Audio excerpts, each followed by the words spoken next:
भगवान परशुराम।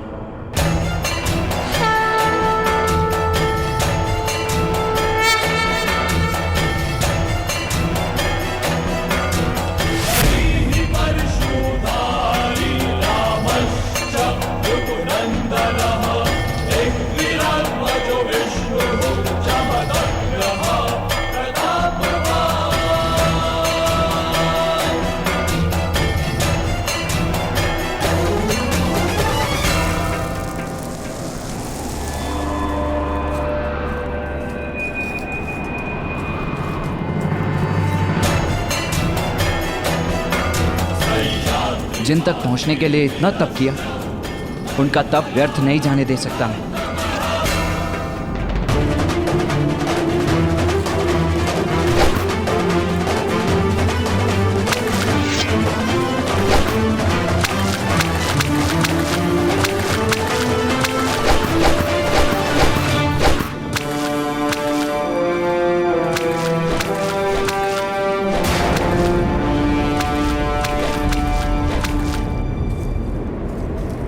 कौन है वो जिसने परशुराम की तपस्या भंग करने का दुस्साहस किया? मैं आपकी तपस्या भंग नहीं करना चाहता था आदरणीय। मैं तो केवल इस शिवलिंग की रक्षा कर रहा था जिसके सामने बैठकर आप तप कर रहे हैं। शिवलिंग पर बाणों से प्रहार करते हो? क्या तुम्हें इतना भी ज्ञान नहीं? शिव सर्वश्रेष्ठ है, उनसे ऊपर कोई नहीं। किसी भी सर्वश्रेष्ठ धनुर्धारी का बाण भी नहीं। महाप्रभु, ये शिवलिंग तो केवल मिट्टी की बनी आकृति मात्र है। श्रेष्ठ शिव नहीं, ये तो उसके साधक की आराधना है जो शिव को शिवत्व की शक्ति देती है। फिर भी यदि अनजाने में भूल हुई हो तो मैं क्षमा चाहता हूँ। वाचाल हो परंतु तर्क का ज्ञान रखते हो। ब्राह्मण हो।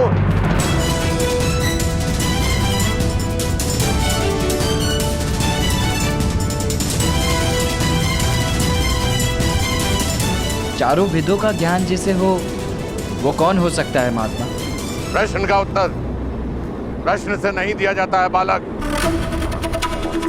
स्पष्ट शब्दों में अपना परिचय दो। कौन हो तुम? कहां के ब्राह्मण हो? जब एक सूत को शस्त्र विद्या प्राप्त करने का अधिकारी नहीं। यदि तुम परशुराम जी को पा सके तो तुम्हें शिक्षा नहीं देंगे, वो केवल ब्राह्मण को शिष्य बनाते हैं। मैं कर्ण हूं, हस्तिनापुर का ब्राह्मण। मैं आपसे धनुर्विद्या का ज्ञान लेना चाहता हूं गुरुदेव। इतना भी प्रयास करो बालक, सूखे कुएं से जल की प्राप्ति नहीं होती है। मैं अध्यापन के कार्य से मुक्त हो चुका हूं और अब मैं किसी को शिक्षा नहीं देता हूं। जाओ यहां से, जाओ। जानता हूं, कुएं और सागर में यही तो अंतर होता है। सागर कितना भी सिकुड़ जाए, उसमें इतना जल अवश्य होता है कि वो संसार की प्यास बुझा सके। और आप ज्ञान के सागर हैं गुरुदेव। तुम बार बार मुझे गुरुदेव के नाम से संबोधित क्यों कर रहे हो? मैंने अभी तक तुम्हें अपना शिष्य नहीं चुना। भगवान अपना भक्त नहीं चुनते, भक्त अपना भगवान चुनते हैं गुरुदेव। और मैंने आपको अपना गुरु स्वीकार कर लिया है। तुम्हारे तर्क मुझे प्रवृत्त नहीं कर सकते हैं कर्ण। परंतु क्यों?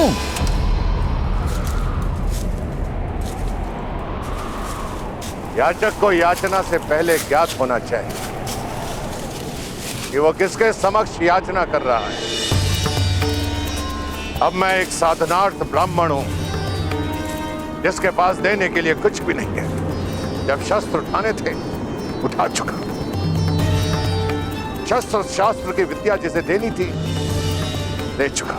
अब ना मुझ में किसी को सिखाने का धैर्य है और ना मुझसे किसी को सीखने की पात्रता। पात्रता तो केवल परीक्षा से सिद्ध होती है ना गुरुदेव। मुझे एक अवसर दीजिए। यदि मैं योग्य सिद्ध हुआ तो कदाचित आपको भी सिखाने का मन हो जाए। बाणों का छोटा सा माया जाल रचकर, कुछ तर्क देकर तुम्हें लगता है कि तुम मेरा शिष्य बनने योग्य हो? नहीं गुरुदेव, मैं ये नहीं कह रहा कि मैं योग्य हूं, किंतु आपसे एक निवेदन है। मुझे एक अवसर तो दीजिए अपनी योग्यता और अयोग्यता प्रकट करने के लिए।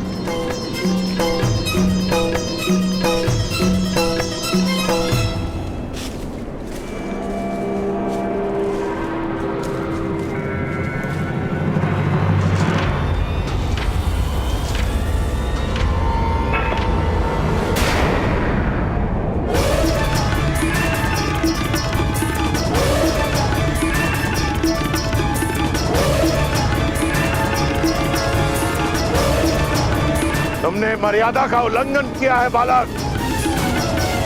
तुमने मेरे पर्दे को छूने का दुस्साहस किया है। दुस्साहस में भी साहस छुपा होता है गुरुदेव। बस एक अवसर दीजिए, परीक्षा लीजिए मेरी।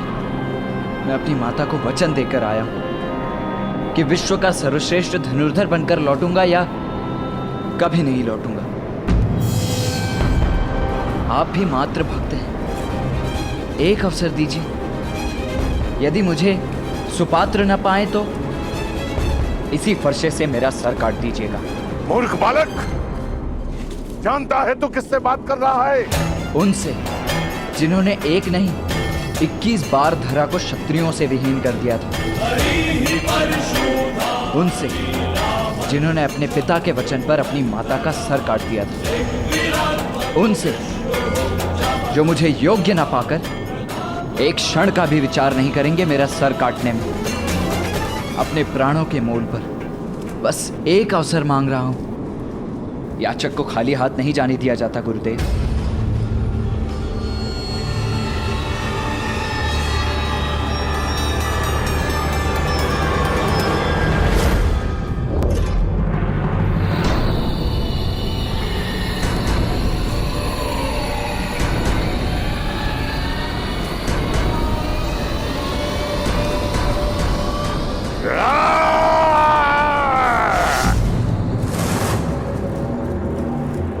तुम्हें मृत्यु का भय नहीं है।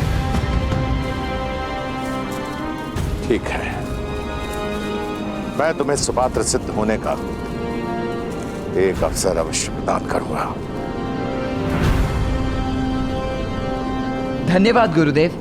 अभी मैंने तुम्हें उठने के लिए नहीं कहा। दीक्षा करो जब तक मैं लौट कर नहीं आ जाता।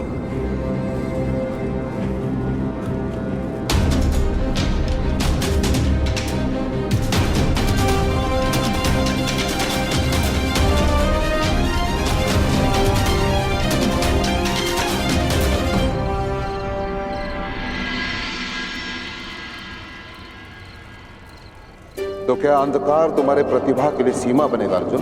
तुम्हारा अगला पाठ तभी शुरू होगा जब तुम उड़ती हुई मक्खी को भेद दोगे, वो भी अंधकार में।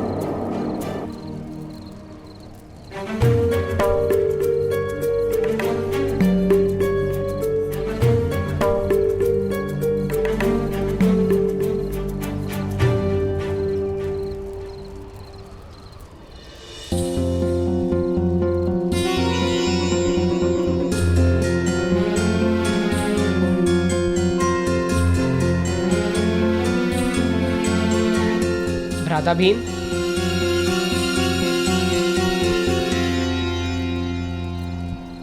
भ्राता भीम, आप अंधेरे में भोजन कैसे कर लेते हैं? भोजन के लिए आंखों की आवश्यकता ही क्या है अर्जुन? भोजन कहीं भी हो, मेरी घ्राणेंद्रियां उस सुगंध को पा ही लेती है। और एक बार खाना हाथ में आ गया तो भीम के मुख के अतिरिक्त और कहाँ जाएगा? लक्ष्य का संबंध मनुष्य की इच्छा और अभ्यास से ही होता है। यदि इच्छा प्रबल हो और अभ्यास सघन हो तो लक्ष्य स्वयं सामने आ जाता है। मैं आपकी बात का तात्पर्य समझ गया गुरुदेव। अब अर्जुन अंधकार में भी उड़ती मक्खी पर लक्ष्य साध कर दिखाएगा।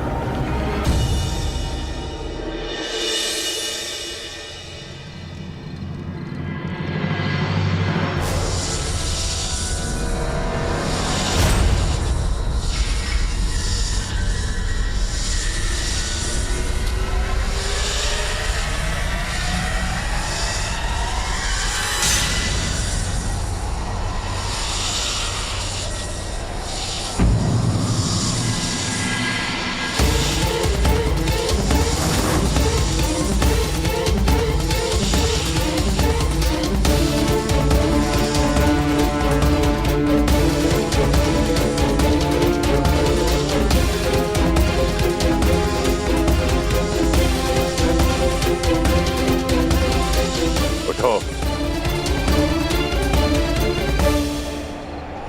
सर्प के इतने समीप आने पर भी तुम हिले नहीं। मेरे लिए सर्प का भय नहीं, गुरु का आदेश अधिक महत्व रखता है। मेरे गुरु का आदेश था जिसे मैं किसी भी मूल्य पर टाल नहीं सकता था। अच्छा, इतनी बड़ी बात। यदि इस जीवन में अवसर मिला तो इसे सिद्ध भी करके दिखा दूंगा गुरुदेव। ठीक है, मैं तुम्हें 3 कार्य सौंपता हूं। यदि तुम उन कार्यों में सफल हुए तो मैं तुम्हें अपना शिष्य बनाने के बारे में अवश्य विचार करूंगा। आदेश करे गुरुदेव। यहां पास में ही एक जल स्रोत है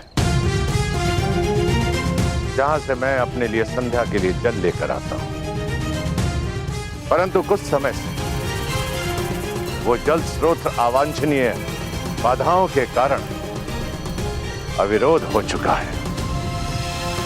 तुम जाकर उसे हटाओ।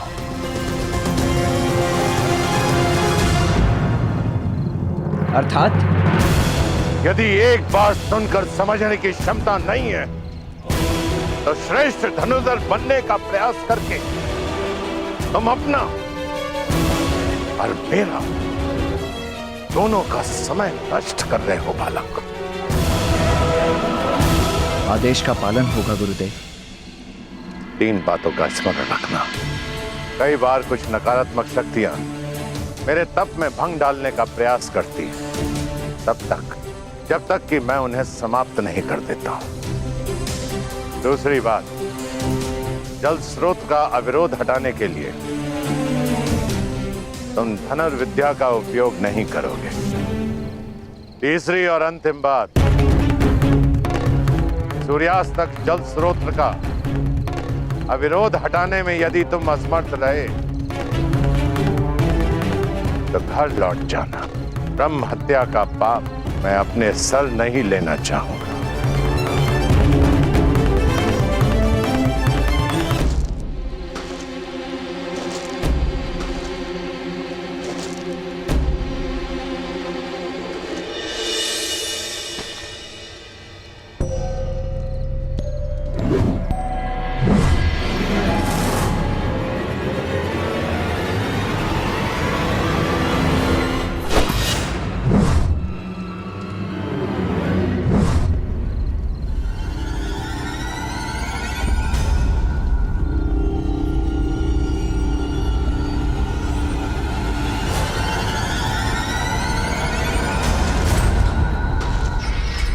कौन है?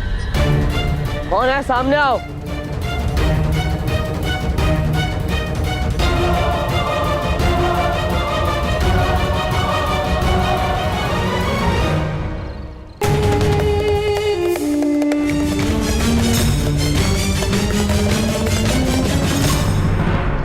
ठहरो।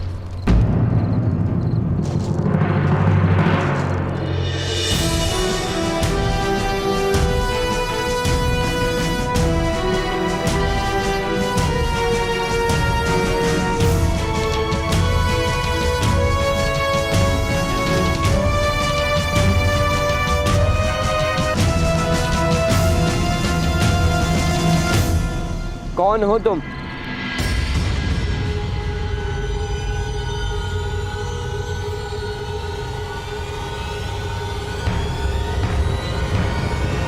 परिचय दो अपना।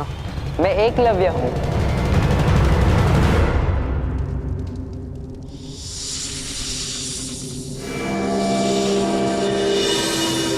कौन है वहां? मैं चुनौती देता हूं, सामने आओ। मैं तुम्हें युद्ध की चुनौती देता हूं।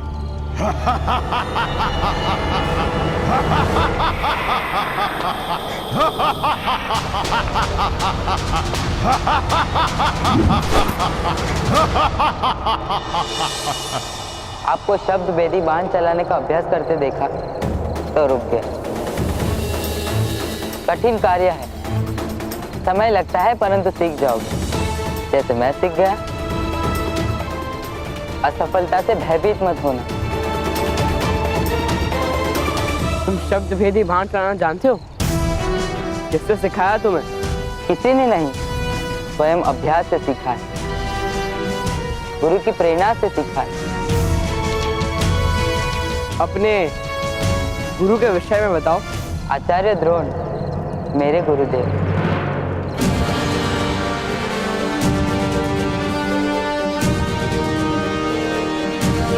असत्य।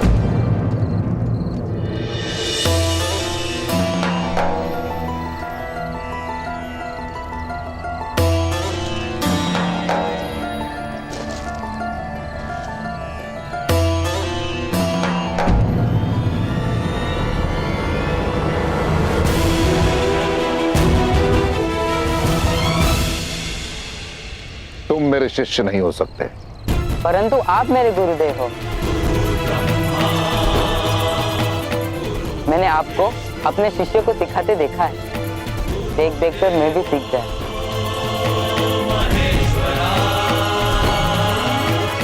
मैंने आपको देखा और अभ्यास किया, आपकी मूर्ति के समक्ष।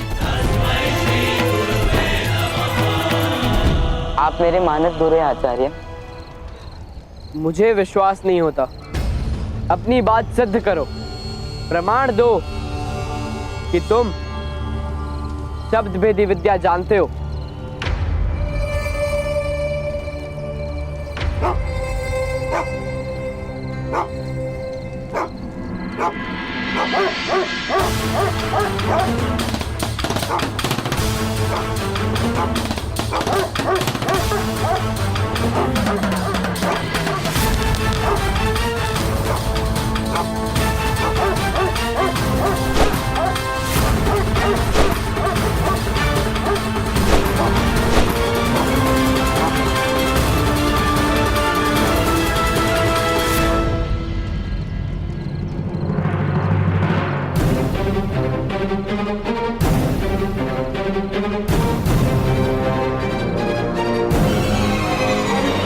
प्रमाण मिल गया राजपुत्र।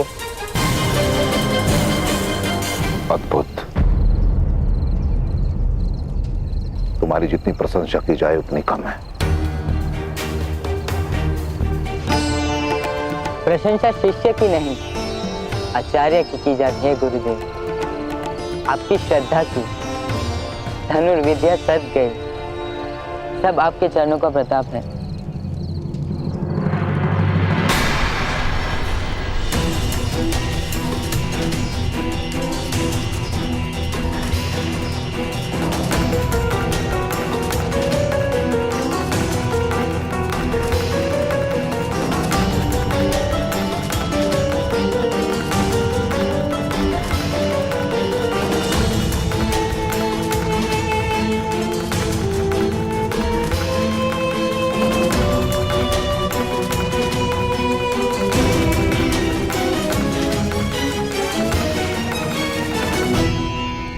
सूर्योदय होने वाला अर्जुन, जाओ विश्राम करो।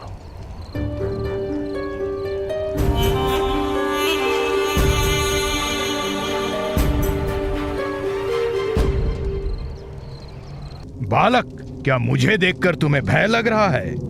मुझे मृत्यु का भय नहीं, भय केवल इतना है कि गुरु की अपेक्षा पर असफल ना हो जाऊं। तुम्हें अपनी मृत्यु का भय नहीं है कर्ण, पर देखना यह है कि अपनों की मृत्यु के भय से अछूते हो या नहीं?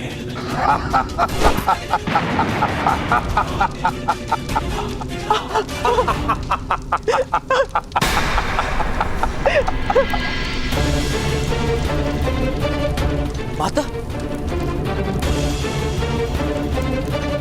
अब क्या करोगे कर्ण?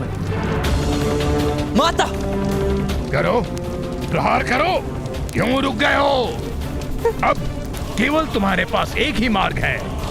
वापस लौट जाओ वापस। इसी में तुम्हारी माता सुरक्षित रहेगी। अब निर्णय तुम्हारे हाथों में है। माता के वचन को अगर पूरा करने निकले तो कहीं माता को ही ना खो देना, और अगर वचन पूरा कर भी लिए तो उसका क्या लाभ? जाओ, निकल जाओ यहां से।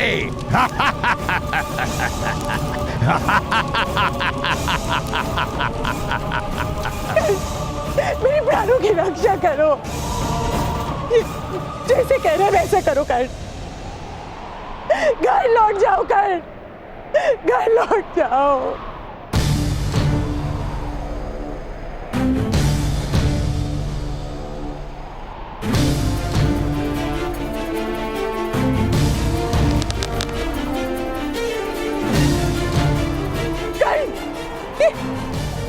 क्या कर रहे हो तुम? ये मार डालेगा मुझे। घर लौट जाओ, घर लौट जाओ कर। नहीं, नहीं।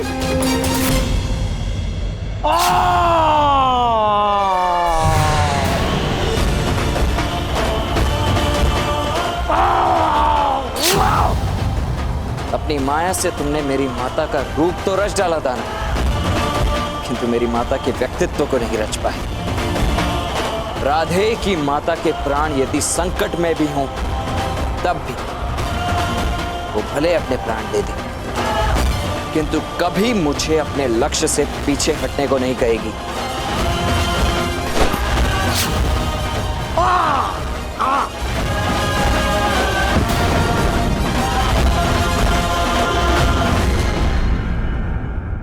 सूर्योदय में एक प्रहर से भी कम का समय बचा है।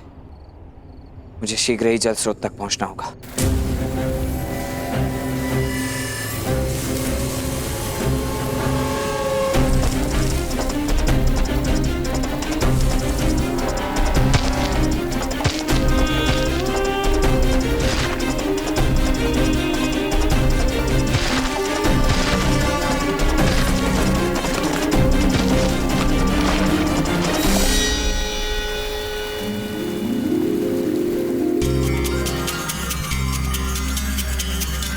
मैं परीक्षा में सफल हुआ गुरुदेव।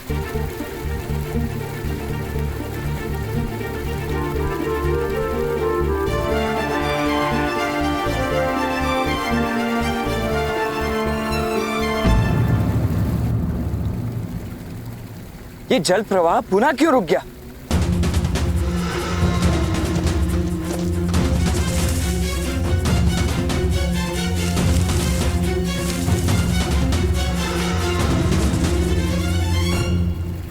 हे महादेव, कुछ ही पल शेष है और अभी भी अवरोध है।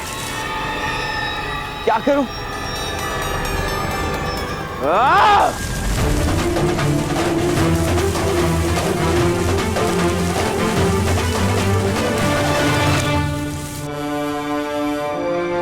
मैंने जल मांगा था बालक। गुरुदेव, न बहता जल कभी रुका है और ना ही कर्ण कभी रुकेगा। मैं भी जल की ही भांति हटी जो अपना मार्ग निकाल ही लेता है।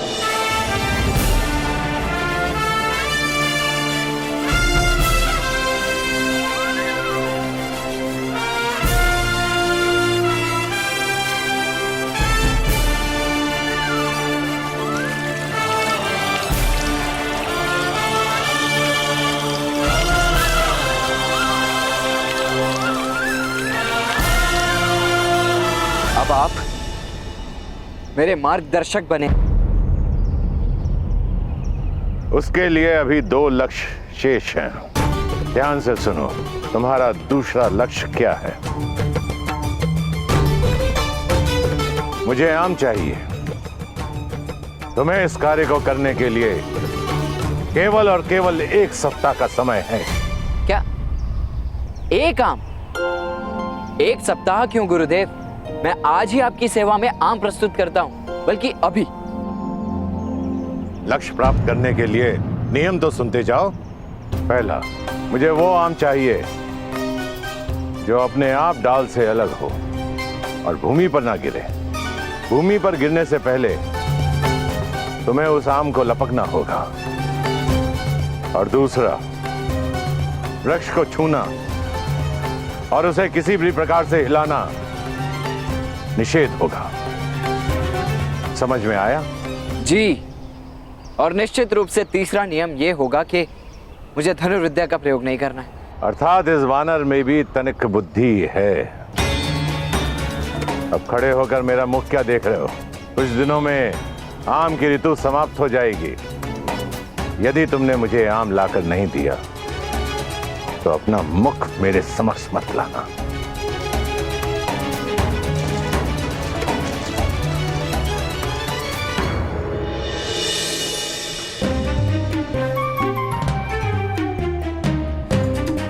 ये भी कोई परीक्षा हुई? बस 1 आम लेकर आना है। मैं आज ही प्रस्तुत कर दूंगा।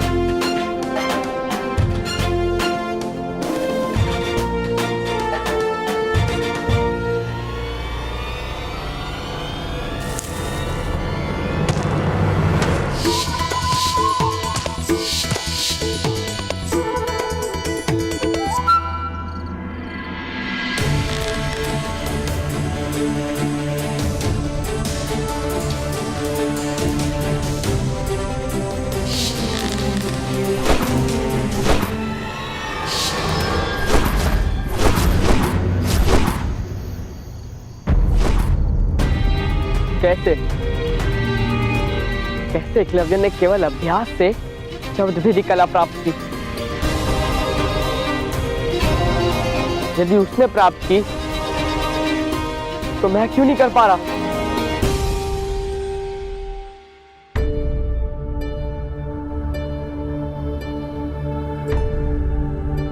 प्रणिपात गुरुदेव। अर्जुन, मैं तुम्हारी प्रतीक्षा करूंगा। अर्जुन, बैठो, क्षण भर विश्राम करो, क्योंकि निद्रा और थकान तुम पर हावी हो रही है। नहीं गुरुदेव, आपने कहा था ना, क्या अंधकार मेरी सीमा है? जब अंधकार मेरी सीमा नहीं बन सकती, थकान और निद्रा भी मेरी सीमा नहीं बन सकती गुरुदेव। मुझे बस और अधिक अभ्यास करना है। नहीं अर्जुन, तुम स्वयं पर दबाव डाल रहे हो। और ये सत्य है कि निश्चित रूप से दबाव मनुष्य को कठोर और श्रेष्ठ बनाता है, परंतु सीमा से अधिक दबाव मनुष्य को तोड़ देता है, जो मैं नहीं चाहता। तुम्हें केवल इतना करना है अर्जुन। नहीं गुरुदेव, आप मत बताना। यदि एकलव्य अपने परिश्रम से शब्द भेदी बाण चलाना सीख सकता है, तो मैं क्यों नहीं सीख सकता गुरुदेव? अवश्य सीख सकते हो। जिस प्रकार भरे हुए पात्र में अधिक जल नहीं समा सकता, उसी प्रकार भरे हुए मन में ज्ञान नहीं समा सकता। तुम्हें सर्वप्रथम अपने मन को खाली करना होगा। और जिस दिन तुम्हारे भीतर के स्वर तुम्हें सुनाई देना बंद हो जाए, उस दिन तुम शब्द भेदी बाण चला सकते हो। बस प्रतीक्षा करो क्षण की।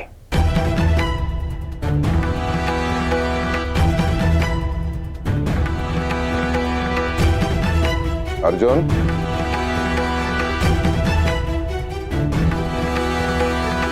स्मरण रहे कि तुम्हें इस संसार का सर्वश्रेष्ठ धनुर्धर बनाने का प्रण मैंने लिया और मैं बना के रहूंगा। सर्वश्रेष्ठ धनुर्धर बनने चला और यहाँ वानरों की तरह डाल से टूटे आम लपकने का प्रयास कर रहा हूं।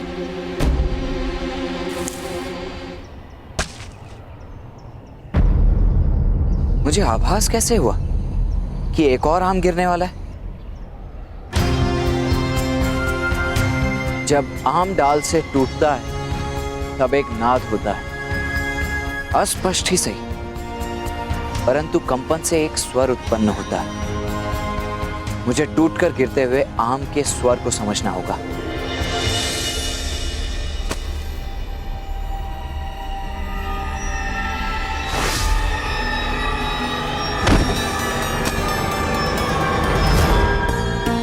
मैं सफल हुआ, मैंने कर दिखाया।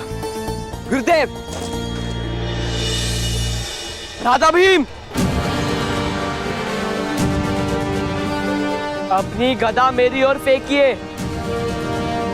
पर कोई प्रश्न नहीं, कोई स्वर नहीं, कोई शब्द नहीं, बस अपनी गदा मेरी ओर फेंकिए।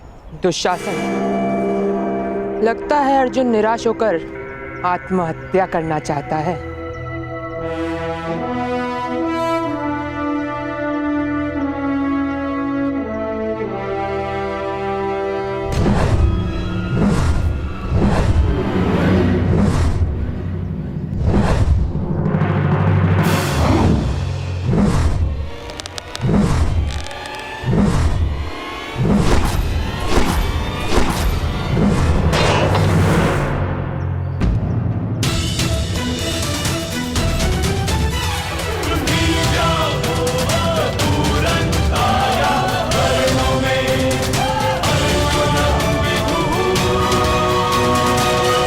मैं भेद समझ गया राधा भीम। मुझे गुरुदेव से मिलना है। कहाँ है गुरुदेव? कुछ समय पूर्व मैंने उन्हें वन की ओर जाते हुए देखा। वन की ओर? इस समय? क्यों?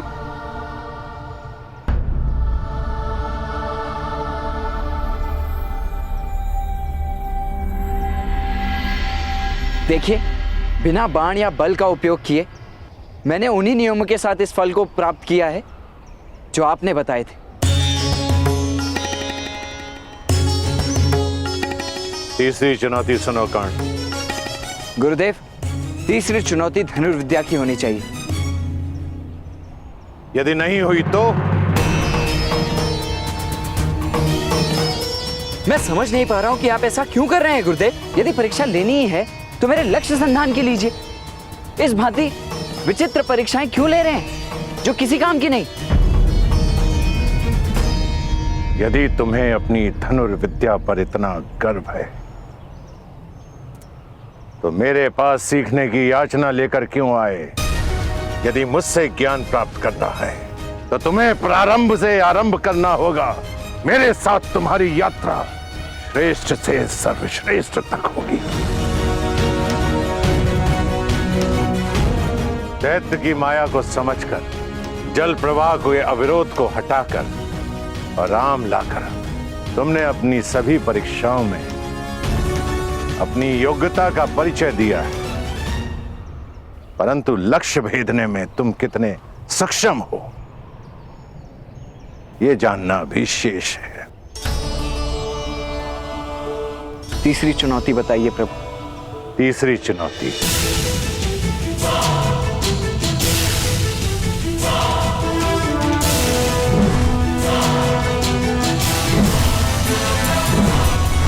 ये गतिमान पत्थर, 3 नियम। इस गतिमान पत्थर को भेदना है तुम्हें। दूसरा, केवल 3 प्रयास में। और तीसरा, धनुर्विद्या के ज्ञान से।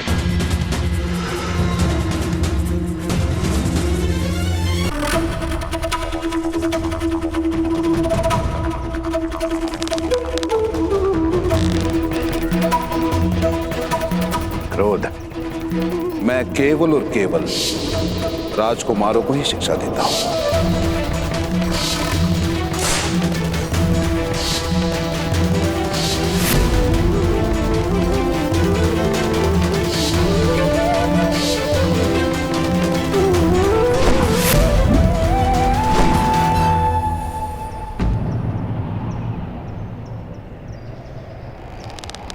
मात्र 2 अफसर कौन?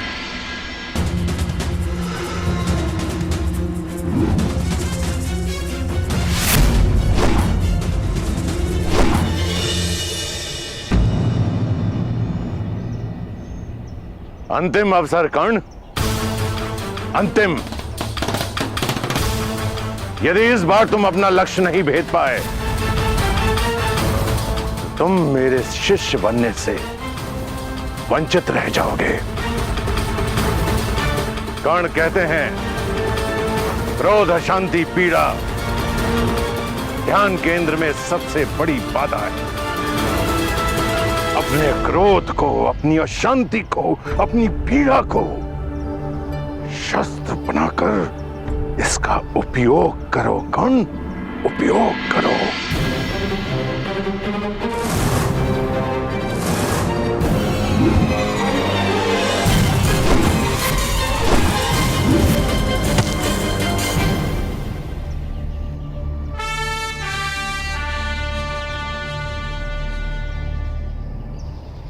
पहली बार तुमने क्रोध का सही दिशा में उपयोग किया है। उठो कर्ण, समय आ गया है तुम्हारे उत्थान का, तुम्हारे सर्वश्रेष्ठ होने का। राधे कर्ण।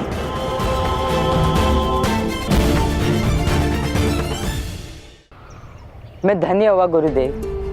कहीं मैं स्वप्न तो नहीं देख रहा, क्या सत्य ही आपने मुझे अपना शिष्य स्वीकार किया है? हाँ एकलव्य, मैंने तुम्हारा कौशल्य देखा एकलव्य। यूं समझो कि तुम्हारी शिक्षा पूर्ण हुई। मैं तुमसे गुरु दक्षिणा मांगने आया हूं।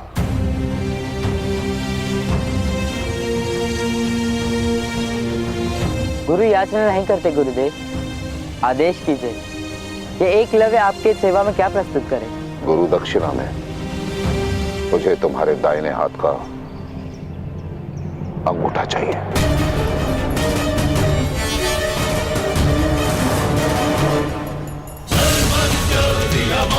क्यों? भय लग रहा है एकलव्य? नहीं गुरुदेव, भयभीत नहीं। मैं तो बस ये सोच रहा था कि आपने इतनी तुच्छ वस्तु मांगी। आदेश करके देखते गुरुदेव, एकलव्य अपना सर काट के आपके चरणों में रख देता।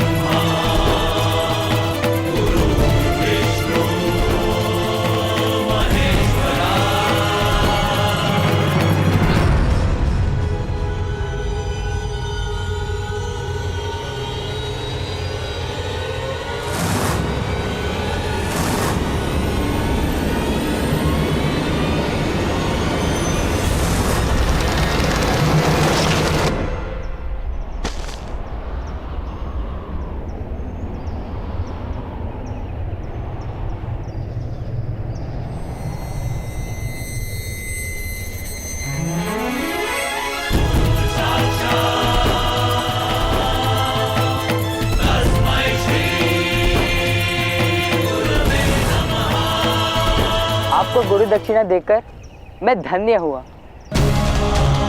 और गुरु दक्षिणा के भार से मुक्त थी।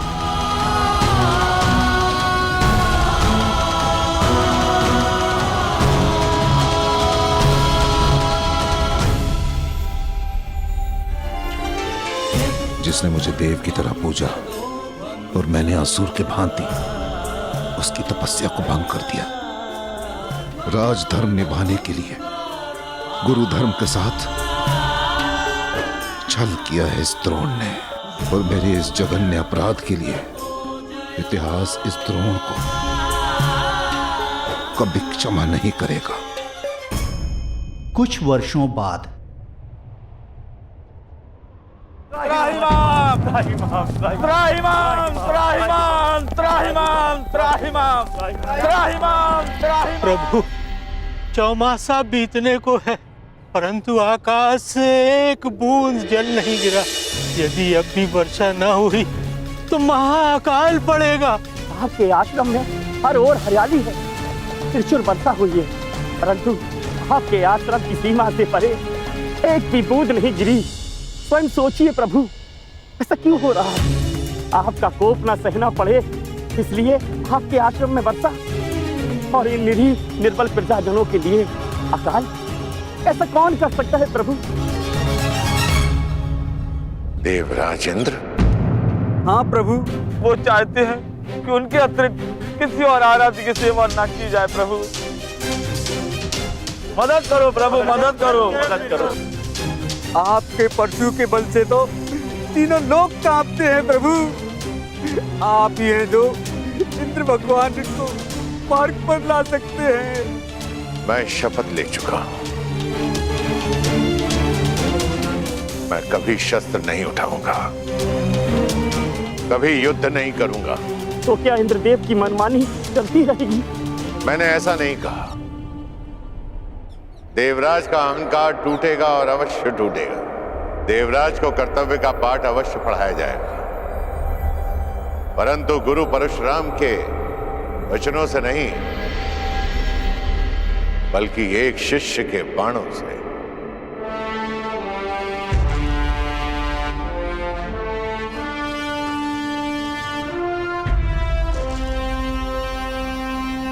समय आ गया है संग्राम का।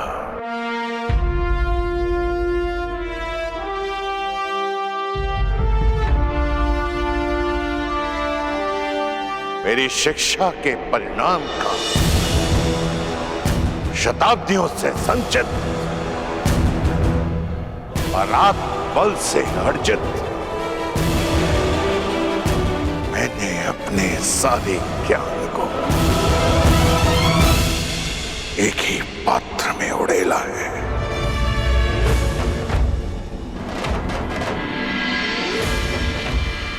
तब से तपाया है मैंने उसे। गंगा पुत्र भीष्म और द्रोण, लोह से कुंदन बनाया है मैंने।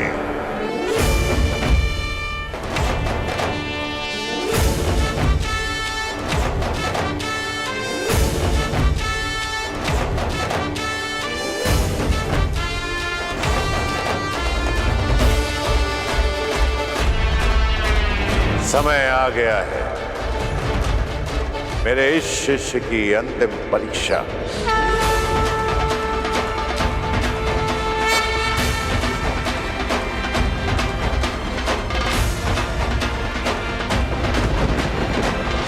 ये निर्धारित करने का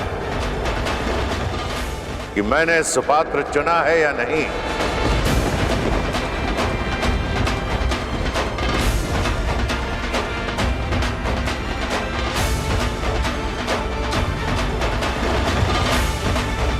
लोह से कुंदन बनाया है या नहीं। मेरी शिक्षा से महायोद्धा बना है या नहीं। इंद्र को जगाना है तो इंद्रधनुष बनाना होगा।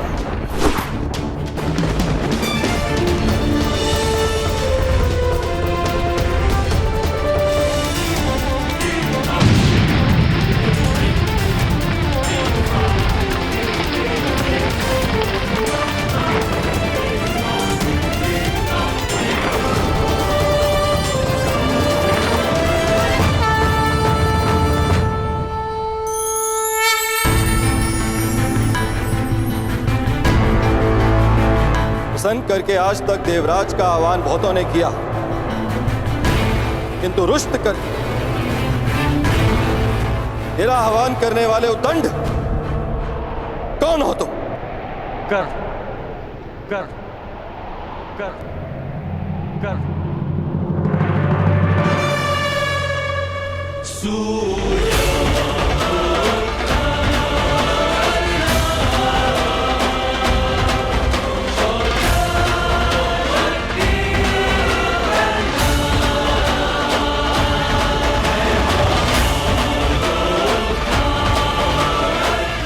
राधे कर्ण।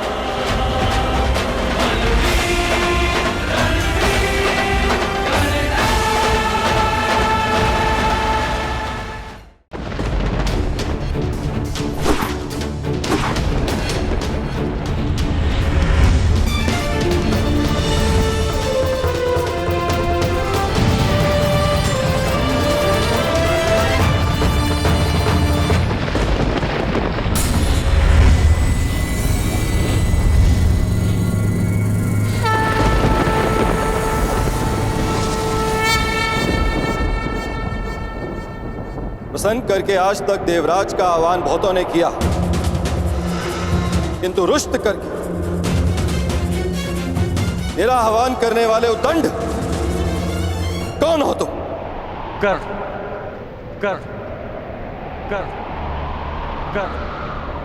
दिव्य दृष्टि से बाण शक्ति से जीते ये सारा रण, शांत चित्त धरे आत्मबल भरे जीते हर बार अगर, छूट ना पाए लक्ष्य हो चाहे सूक्ष्म सा छुपा होकर।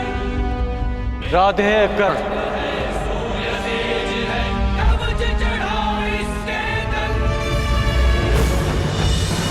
आह्वान करने के केवल दो ही कारण होते हैं, भक्ति के लिए या चुनौती के लिए। परंतु देवराज इंद्र को चुनौती देने के लिए तुम्हारी आयु बहुत कम है और तुम्हारी उदंडता देख तुम्हें भक्त समझना कठिन। भक्त तो मैं हूं देवराज, परंतु आपका नहीं, अपने गुरु का।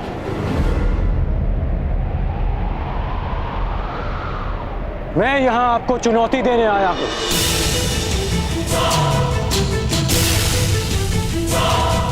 मुझे देवराज इंद्र नहीं, उस अहंकार को जिसने देवराज इंद्र की मति हर ली है। देवराज इंद्र को चुनौती देने वाले बालक कहां से आए, मैं भी जानने का इच्छुक हूं। मुझे ललकारने वाले का कुल क्या है, जाति क्या है?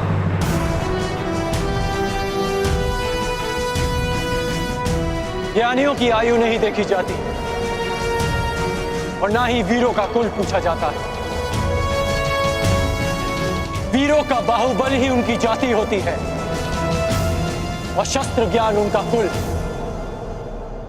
आप बस इतना समझ ले कि यह कर्ण अपने गुरु के आदेश पर आपसे सम्मान सहित यह निवेदन करने आया कि आप अपने मेघों को वर्षा करने का आदेश दें। तो तुम मुझे आदेश दे रहे, देवराज इंद्र को। स्मरण रहे, वर्षा मेरी अधीन है। इसे आज तक मैं इन पृथ्वीवासियों को भेंट स्वरूप देता आया, परंतु मुझे अभी अनुभव होने लगा निःशुल्क में मिलने वाली इन सुविधाओं को ये पृथ्वीवासी सम्मान नहीं करते। इसी कारण मैंने निर्णय लिया है कि पृथ्वीवासियों को वर्षा तब तक प्राप्त नहीं हो जब तक वह मुझे उचित सम्मान नहीं देंगे। सम्मान और आदर प्रेम देकर अर्जित किए जाते हैं देवराज, बलपूर्वक केवल भय अर्जित किया जाता है। तो भय के कारण ही सही मुझे सम्मान चाहिए। यदि सम्मान मिलेगा तो इन पृथ्वीवासियों को वर्षा प्राप्त होगी और उपेक्षा की तो वज्र। महर्षि दधीच ने अपनी अस्थियां को वज्र बनाने के लिए दी ताकि व्रतासुर जैसे असुरों का नाश हो, ना कि निशक्त प्रजा का विनाश हो। देवराज, आप भूल रहे हैं कि पूजा उस वृक्ष की जाती है जो फल दे, शीतल छाया दे। कांटों से भरे वृक्ष को काट दिया जाता है। सावधान कर्ण, तुम देवराज इंद्र के सम्मान को चोट लगा रहे हो। मैं केवल आपके अभिमान को खींच रहा हूं, जैसे हिमकण स्वयं अपने पानी में पिघल जाता है। अहंकारी का अस्तित्व भी स्वयं उसका अहंकार हर लेता है। अपने मेघों को वर्षा करने का आदेश दे। इसे मेरा अंतिम निवेदन समझे या चेतावनी। और यदि मैंने तुम्हारा निवेदन अस्वीकार किया तो, वर्षा नहीं की तो मेरे बाणों की वर्षा से आपका अभिमान बच नहीं पाएगा।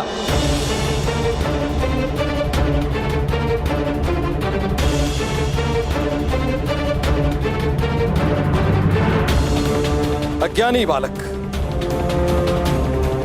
एक इंद्रधनुष क्या बना लिया, देवराज इंद्र का आह्वान क्या कर लिया, तो समझने लगे कि तुम मुझे चुनौती दे सकते हो। 2 बाण क्या प्राप्त हो गए। तुम्हें प्रतीत होता है कि तुम वज्रधारी इंद्र का सामना करो। आपको वज्र दान में मिला है देवराज।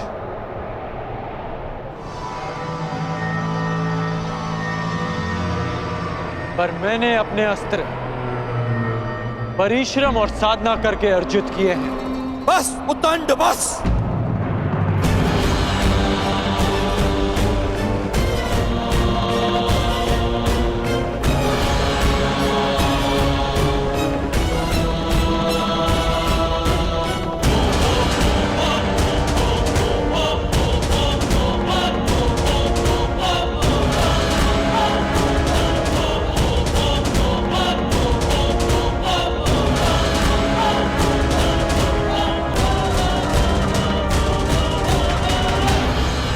अंध अस्त्र के अंधकार को मिटाने के लिए प्रकाश पुंज चाहिए कर्ण। चक्षुमास्त्र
मेरे अस्त्रों को निष्क्रिय करने वाला मनुष्य ये है।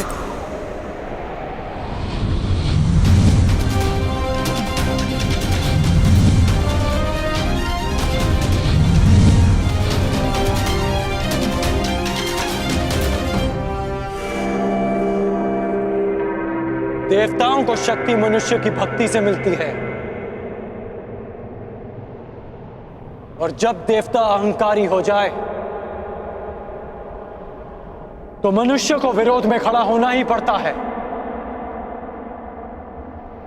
और आज ये मनुष्य देवराज इंद्र पर ही इंद्रास्त्र का प्रयोग करेगा।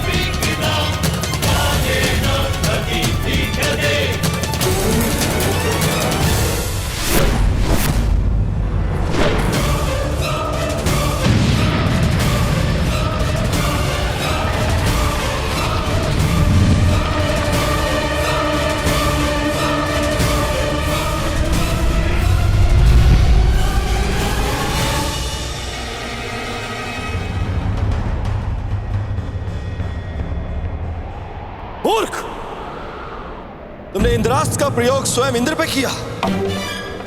क्या तुम्हें स्मरण नहीं है कि मुझे अमरत्व मिला हुआ है, कि देव मर नहीं सकते? सुना तो मैंने भी है कि देव अमर होते हैं, तो सोचा क्यों ना आज इस कहानी की परीक्षा कर लें। आप अमर हैं इंद्र, मर नहीं सकते, लेकिन अमर होने के भी अपने दुख होते हैं। अनंत काल तक पीड़ा भोगना उनमें से एक है। बस कर्ण बस, अब तेरा नाश निश्चित है। मेरे वज्र के प्रहार के लिए सज्ज हो जा।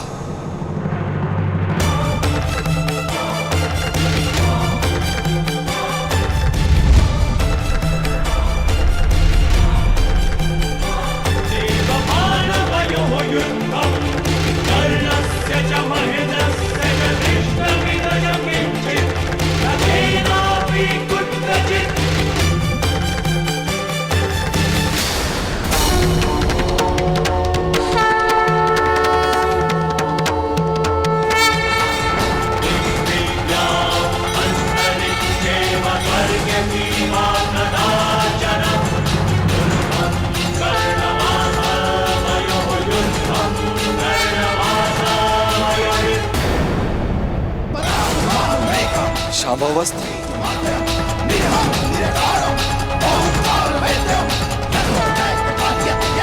महादेव शिव शंभू का दिव्य अस्त्र नहीं, मैं इस पर वज्र से प्रहार कर कर महादेव को रुष्ट नहीं कर सकता।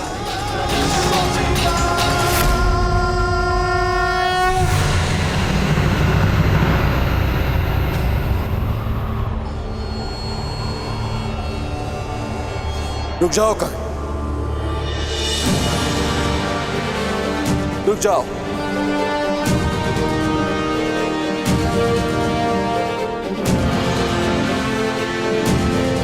मैं अपनी पराजय स्वीकार करता हूं।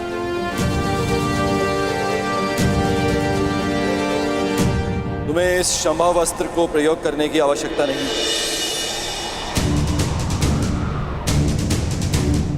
गंगा पुत्र भीष्म और आचार्य द्रोण के अतिरिक्त मैंने किसी धनुर्धारी में इतनी मेधा नहीं देखी, इतना बल नहीं देखा।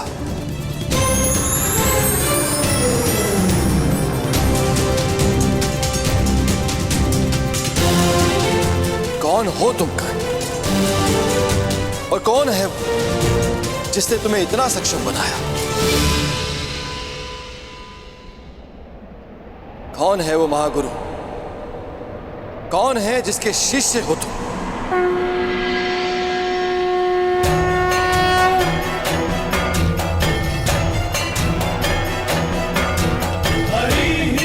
वही जिसने गंगापुत्र भीष्म और द्रोण को शिक्षा दी थी। प्रभु परशुराम आप? कर्ण, तुमने बताया क्यों नहीं कि तुम प्रभु परशुराम के शिष्य हो? क्योंकि आपके अहंकार ने आपको यह प्रश्न पूछने ही नहीं दिया। प्रभु, मैं अपनी इस उदंडता के लिए क्षमा चाहता हूं।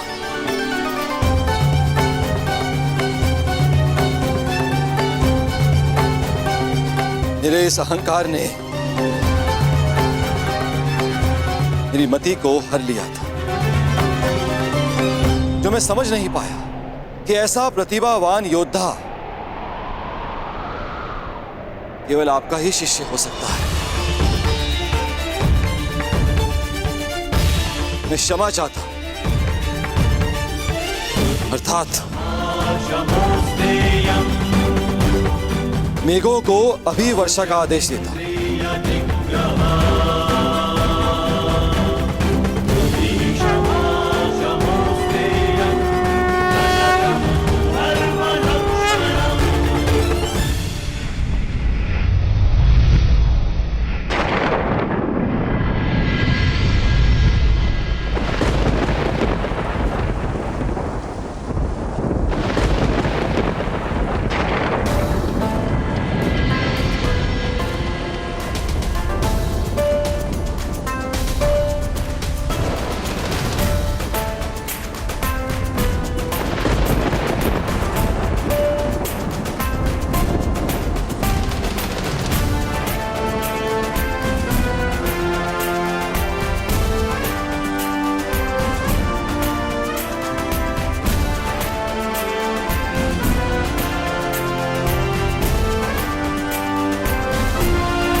तुम्हें चुनकर मैंने भूल नहीं की है कर्ण।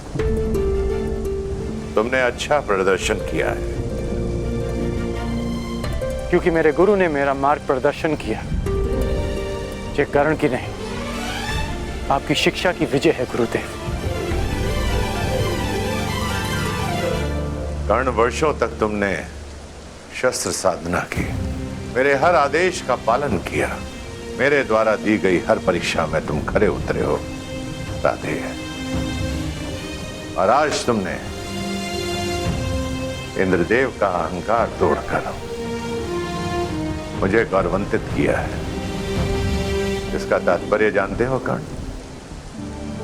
इसका अर्थ यह है तुम उन शस्त्रों को धारण करने के पात्र बन गए हो जो देवताओं को भी उपलब्ध नहीं है।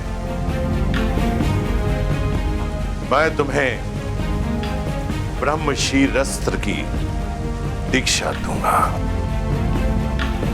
मैं तुम्हें ब्रह्मांडास्त्र की शिक्षा दूंगा। और परशुराम को सदैव ये गर्व होगा, ये दीक्षा प्राप्त करने वाला राधे कर्ण परशुराम का प्रतिबिंब है।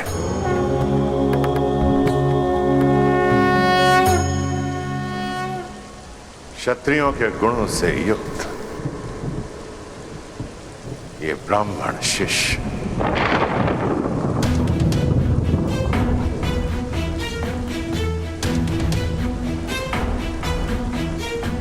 इतने वर्षों में असंख्य बार तुमने मुझे मेरी युवा अवस्था का स्मरण कराया और आज इन मेधों को, इस नभ को, 7 तल्लों, चारों दिशाओं को मैं साक्षी मानकर सगर्व कहता हूं कि धनुर्विद्या में और युद्ध कौशल में तुम परशुराम के पर्याय हो। महादेव के अतिरिक्त तुमसे श्रेष्ठ धनुर्धर कोई नहीं है इस संसार में।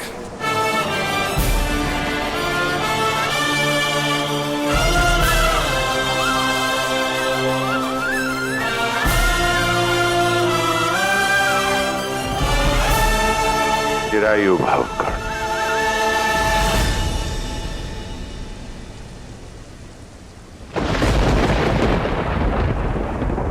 कर्ण, कर्ण, कर्ण, कौन है ये कर्ण? कहां से आया इसमें इतना बल, इतना कौशल? कहां से पाया इसने इतना तेज? समझ नहीं आया कि केवल ब्राह्मणों को शिक्षा देने का प्रण लेने वाले परशुराम ने आखिर क्यों एक सूत पुत्र को अपना शिष्य बनाया? कुछ तो भेद है जिसे इंद्र भेद करके रहेगा।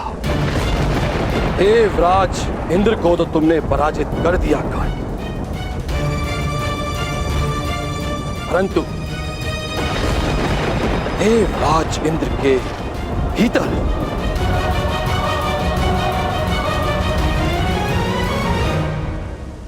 तुमने अपने महाशत्रु को भी जन्म दे दिया।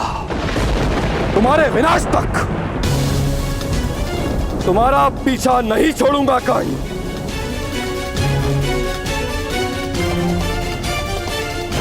परशुराम तुम्हें संसार का सबसे सर्वश्रेष्ठ धनुर्धारी घोषित कर चुके हैं, किंतु क्षमा करना है धनुर्धारी। मैं इंद्र ऐसा कभी होने नहीं दूंगा, कदापि नहीं। इस संसार का सबसे सर्वश्रेष्ठ, सबसे महान धनुर्धारी केवल वही होगा जिसमें देवराज इंद्र का बल होगा। देवराज इंद्र के वज्र का तेज,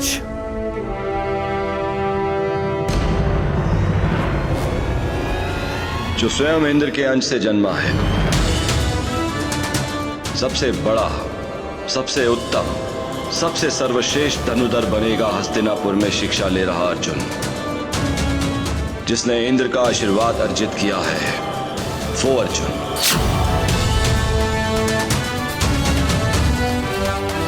तुम जैसा धनुर्धर ना कभी जन्मा था,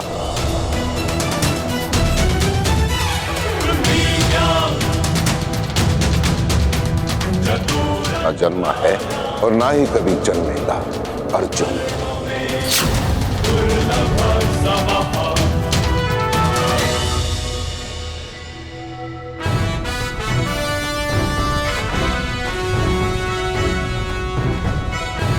तुमसे श्रेष्ठ धनुर्धर कोई नहीं है इस संसार में। चिरायु भव कर।